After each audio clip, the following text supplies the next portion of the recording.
Ya, ini jelang pidato kenegaraan yang akan dilangsungkan. Ini kita akan bahas lebih dalam dengan narasumber, sudah ada Bang Henry Satrio. Bang Henry, selamat pagi, Assalamualaikum. Waalaikumsalam warahmatullahi wabarakatuh. Ini kayaknya catatan dari Bang Henry cukup banyak begitu ya. Kalau melihat kan pidato ini menjadi, sidang tahunan ini akan menjadi yang terakhir untuk Presiden Joko Widodo sebelum purna tugas begitu ya. Apa catatan yang paling penting dari Bang Hensa terkait itu? Banyak yang menarik ya, bukan hanya terakhir untuk Pak Jokowi, tapi yang pertama setelah berpisah dengan PDI Perjuangan. Menarik. Nah itu bukan hal yang terakhir tapi yang pertama juga gitu ya. Apa yang membedakan kalau begitu ya, Bang? Ya itulah, makanya waktu 2023 lalu kita ingat Pak Jokowi pertama-tama langsung berseloroh, saya ini bukan lurah, saya Presiden Republik Indonesia, gitu ya, karena dia menganggap kok ini parpol-parpol ini apa-apa arahan Pak Lurah waktu itu memang dalam rangka konstelasi 2024 pemilu waktu itu Pilpres kan. Nah ini sekarang ini pasti banyak hal yang akan disampaikan oleh Pak Jokowi, dan menariknya kita harus lihat reaksi dari PDI Perjuangan tuh, karena ini kali pertamanya kan. Biasanya fraksi PDI Perjuangan kalau udah begitu tepuk tangan paling kencang tuh. Nah ini kita lihat juga apa yang akan terjadi di Senayan nanti. Kemudian yang kedua tentunya yang sebelum ini dibahas oleh TV One, yaitu IKN ya. Pasti Pak Jokowi juga akan menyampaikan progres IKN. Nah dalam rangka IKN ini harusnya juga Presiden menyampaikan kesiapan nanti pelantikan Pak Prabowo itu adanya di ibu kota yang mana? Di Jakarta kan atau udah di jelas, IKN? Ibu kota Nusantara. Ibu kota Nusantaranya, tapi belum ada kepresnya. Jadi di undang-undang IKN itu, kalau ibu kota IKN itu beneran sudah jadi ibu kota, harus ada kepresnya. Nah, sementara Jakarta bukan ibu kota lagi, sudah dicabut. Cuma daerah khusus Jakarta. I-nya udah nggak ada. Nah itu juga penting tuh. Nanti kita lebih. Sekarang kita update dulu informasi persiapannya. Ada rekan kita Adi Mulya untuk mengabarkan soal persiapannya jelang pidato kenegaraan Presiden Joko Widodo. Silakan Adi. Ya baik, selamat pagi Alfat dan juga pemirsa. Hari ini di Komplek Parlemen Senayan, Jakarta ini sudah sangat ramai karena memang agenda sidang tahunan akan berjalan sesaat lagi, tak lama lagi sekitar pukul 9 nanti akan dimulai, dan sejumlah persiapan memang sudah dilakukan sejak dari tadi pagi, Alfat dan juga pemirsa. Dan untuk saat ini memang hadir juga yang ditunggu-tunggu tentu dari Presiden Joko Widodo, nanti akan menyampaikan pidato kenegaraannya. Hadir pula lembaga-lembaga seperti MPR, DPR, DPD, BPK, MA, MK hingga Komisi Yudisial. Alfat dan juga pemirsa, untuk kali ini memang acara nanti akan dibuka dengan lagu-lagu instrumental dari Orkestra Simponi Praditya Wiratama dari Universitas Pertahanan. Tadi juga sempat disinggung oleh Indra Iskandar selaku Sekjen DPR RI, manakala di hari ini rencananya untuk Presiden terpilih Prabowo Subianto dan juga Wakil Presiden tidak diundang karena memang keterbatasan waktu dan tempat. Namun Presiden terpilih Prabowo Subianto ini akan hadir, namun posisinya sebagai Menteri Pertahanan. Dan agenda yang paling dinantikan hari ini adalah pidato Presiden RI tentang penyampaian laporan kinerja dari lembaga-lembaga negara dan pidato kenegaraan Presiden RI dalam rangka hari ulang tahun ke-79 kemerdekaan Republik Indonesia. Selain sidang tahunan MPR dan sidang bersama DPR dan DPD hari ini, Alfat, akan berlangsung juga sidang paripurna DPR RI tentang APBN tahun anggaran 2025.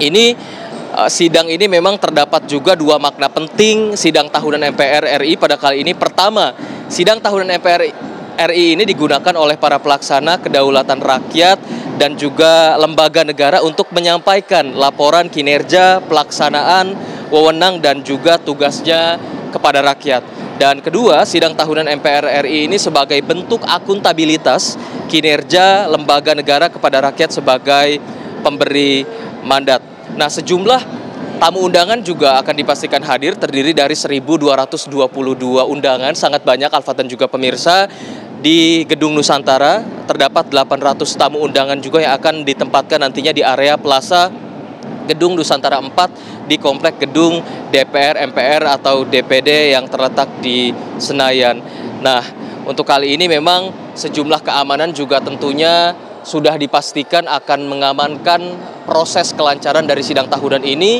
Setidaknya terdapat 3.480 lebih personil gabungan yang akan dikerahkan untuk mengamankan pelaksanaan sidang tahunan MPR RI di Kompleks Parlemen Jakarta Pusat.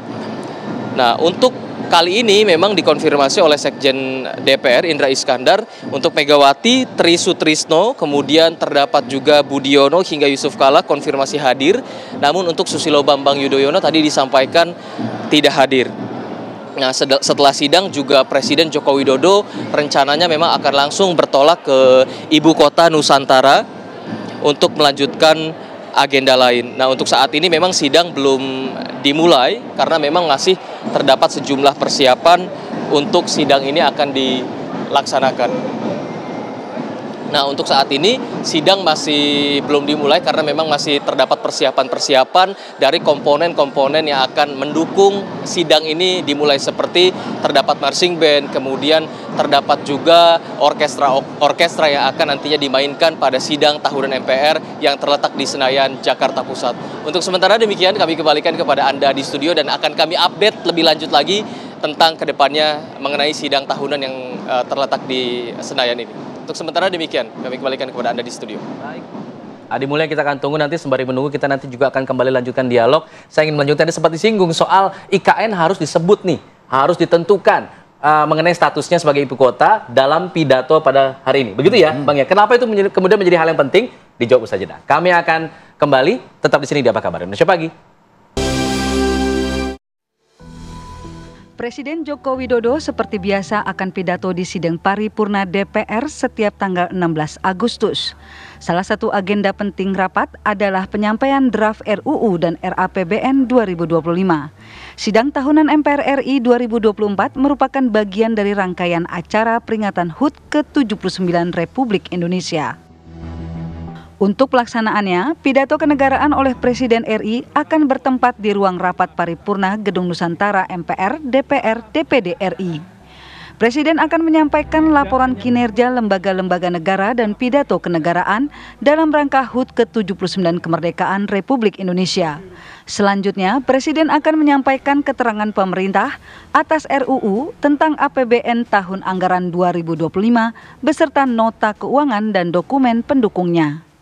Acara ini tentunya menjadi momen penting menjelang pergantian presiden pada Oktober 2024 dan menjadi pidato kenegaraan terakhir Joko Widodo dalam sidang tahunan MPR Republik Indonesia.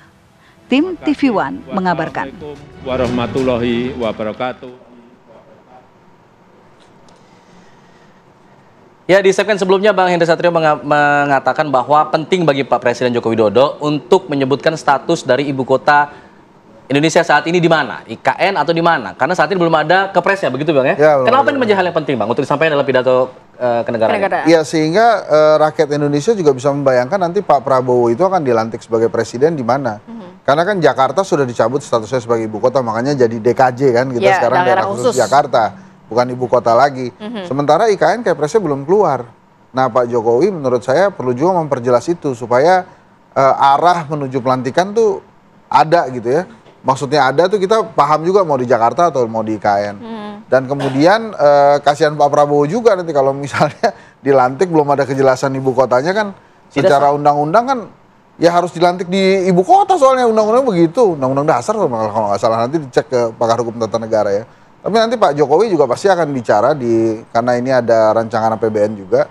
Selain laporan kinerja, ya dia juga akan menyampaikan pastinya kesiapan budget IKN, kemudian budget makan gratis ya. Tapi menurut saya dia akan banyak bicara tentang keberhasilan pemerintah menyelenggarakan pemilu kan, berhasil banget dong buat Pak Jokowi kan pemilu itu ya. Jadi dia akan menyampaikan itu gitu. Jadi Bang Hensat, di RAPBN 2025 yang akan disampaikan ini kurang lebih kita bisa mengetahui bahwa anggaran-anggaran dari programnya Prabowo Subianto sudah dimasukkan begitu ya? Iya, itu kan kenapa Pak Thomas Djohandono masuk sebagai timnya Bu Sri Mulyani dalam rangka memang pada saat itu pengaturan APBN juga gitu. Jadi ya kita sih bisa tebak-tebak juga, kalau pemilu pasti disampaikan di awal, kemudian dia akan mengucapkan selamat Pak Prabowo, Pak Gibran gitu, kemudian terima kasih lah pasti sama seluruh rakyat Indonesia gitu yang telah membuat pemilu berhasil ya, itu pasti dia senang banget gitu. Habis itu ya dia akan ngomongin kinerja-kinerja lainnya. Nah justru yang menarik memang pada saat offer tadi kita bahas, dia bakal bahas nggak tuh tentang MK, KPK. tentang MA. Nggak, MK dan MA itu menurut saya pasti akan dipuji kinerjanya bagus kan oleh Presiden. Terus juga akan dipuji kinerjanya bagus. Akan dipuji meskipun dapat sorotan dari publik selama ini. Ya tapi kan menurut Pak Jokowi bagus. Gitu kan. Itu yang paling penting. Ya buktinya kan pemilunya lancar gitu kan. Jadi itu akan disampaikan.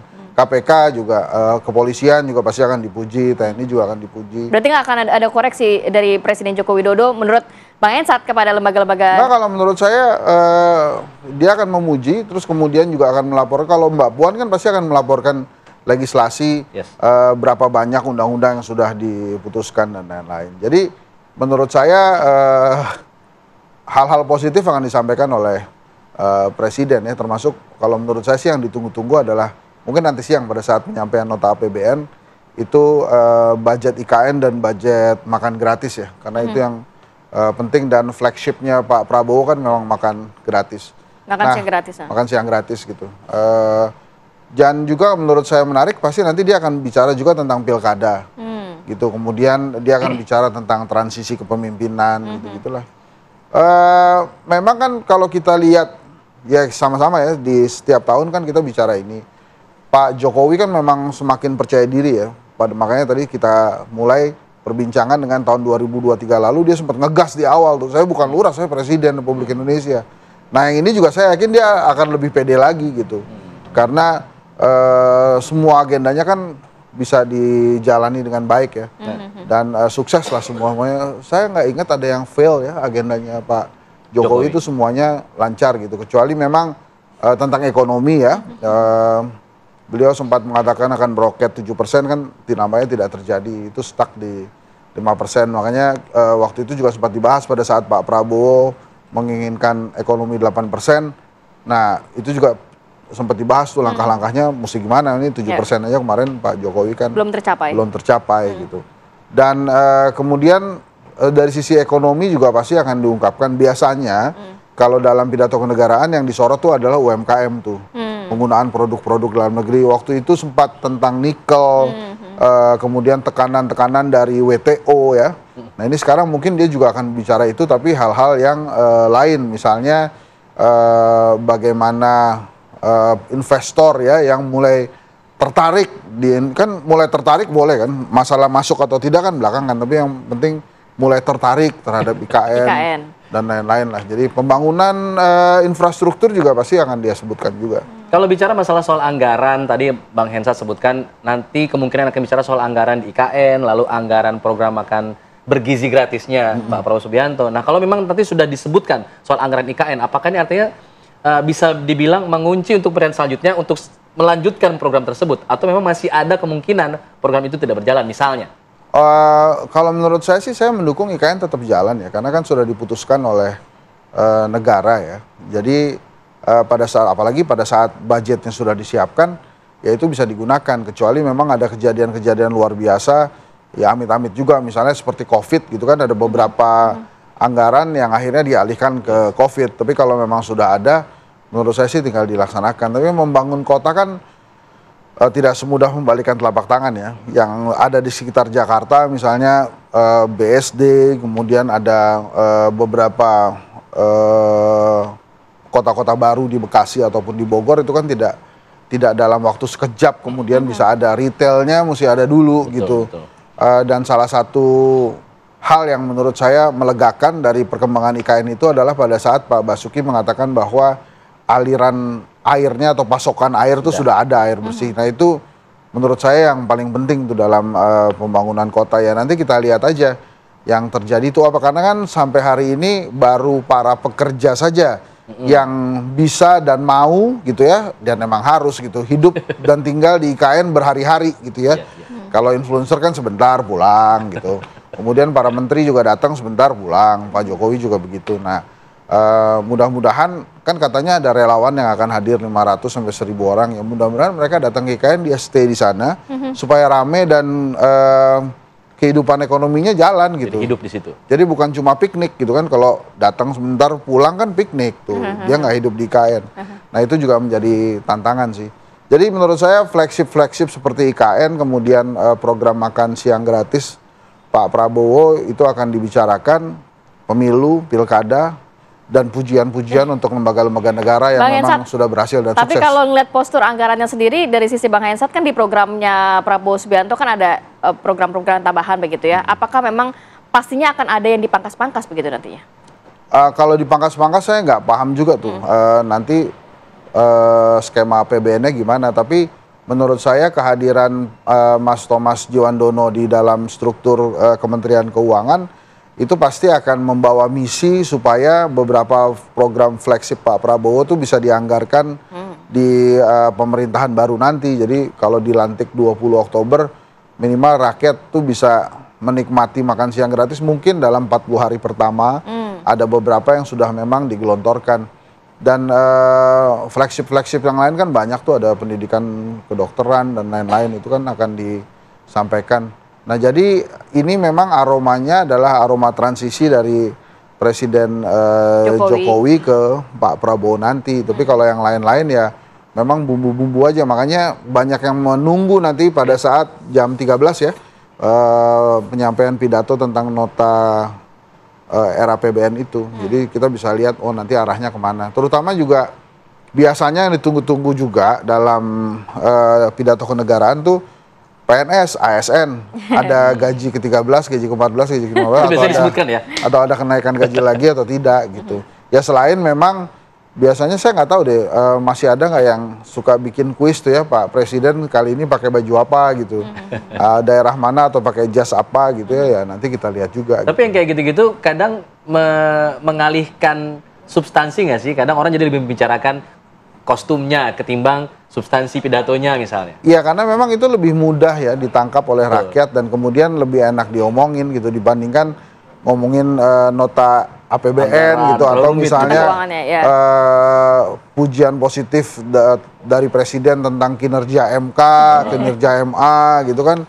Ya enakan ngomongin kostum aja lah. Dan gitu. Ngomongin siapa saja yang akan hadir gitu kan. Oh iya. Ya itu tadi kan saya sempat nyebut pertama ini adalah kali pertamanya Presiden Jokowi tampil di pidato kenegaraan setelah berpisah jalan dengan PDI Perjuangan, dengan Ibu Mega terutama, dan kemudian akankah ada pertemuan antara Pak Jokowi dan juga Bu Mega di situ nah, ya? Itu juga menarik dan yang menarik juga adalah Pak SBY. Jadi selama ini kan Pak SBY nggak datang, tapi kemarin kan bersama-sama Pak Jokowi dukung Pak Prabowo ya, datang atau tidaknya ya nanti kita lihat. Tapi saya sih memang menunggu nanti kira-kira antusiasme fraksi PDI Perjuangan terhadap pidato Pak Jokowi itu gimana, karena sebelum-sebelum ini kan 9 tahun bersama 9 kali tepuk tangan paling kencang tuh. Nah, ini kita lihat juga gimana. Dan menarik juga tepuk tangan PKS yang kemarin sudah masuk Kim kan. Wah ini gimana nih kira-kira. Jadi kita boleh juga selain tebak-tebakan baju, kita tebak-tebakan tepuk tangan mana yang paling keras gitu. Yang kemarin nggak keras bisa jadi keras nggak nih tepuk tangannya. Ya gitu-gitulah kira-kira. Saya tertarik mengenai peluang Pak Jokowi untuk membicarakan soal pilkada. Nanti kan kalau pilkada ini kan November ya kalau tidak salah ya? November 27. Artinya Pak Jokowi sudah tidak menjabat. Nantinya apa kemungkinan yang kira-kira akan disampaikan Pak Jokowi ketika dia nanti sudah tidak menjabat untuk pilkada yang akan segera berlangsung nanti? Ya, dia pasti akan mengklarifikasi kembali tentang cawe-cawe, persepsi cawe-cawenya dia di berbagai intervensi partai politik gitu. Terutama kemarin dia sudah menyampaikan yang itu kalau tentang parpol internal Golkar gitu, internal sendiri kok saya dituduh cawe-cawe gitu kan. Tapi kan memang kadang-kadang netizen terutamanya sudah memahami ini kadang-kadang Pak Jokowi ini belok kiri belok kanan juga, kanan kiri belok kanan. Nah ini mungkin dia akan mengklarifikasi lagi tuh, apalagi kan sebelumnya kita sempat desas-desus akan ada reshuffle dan yang di reshuffle salah satunya adalah Kemenkumham. Nah kita sama-sama memahami bahwa Kemenkumham itu posisinya sangat strategis buat partai politik karena yang bisa mengeluarkan surat izin berkendara gitu ya buat partai politik itu Kumham gitu. Sementara kita melihat banyak banget partai politik yang akan melakukan munas, rakernas, muktamar gitu ya yang tentunya memilih kepengurusan baru gitu. Nah ini jadi penting juga karena nanti pasti Pak Jokowi akan mendenial macam-macam lah gitu ya. Bahwa saya tidak ada kaitannya dengan partai politik, yaitu dipersilahkan Kumham baru. Tapi kan sampai hari ini Kumhamnya belum diganti. Tapi bukan berarti muktamar yang nggak jadi kan, PKB akan jadi, Nasdem juga akan jadi. Dan gara-gara muktamar dan terus ada contoh Golkar itu kan mungkin ya, Pak Surya Paloh langsung ketemu Pak Prabowo. Caimin langsung mengatakan muktamar PKB hanya satu di Bali. Kalau ada muktamar lain itu Bukan saya muktamar. minta kepolisian untuk gitu-gitulah. Macam-macam tuh.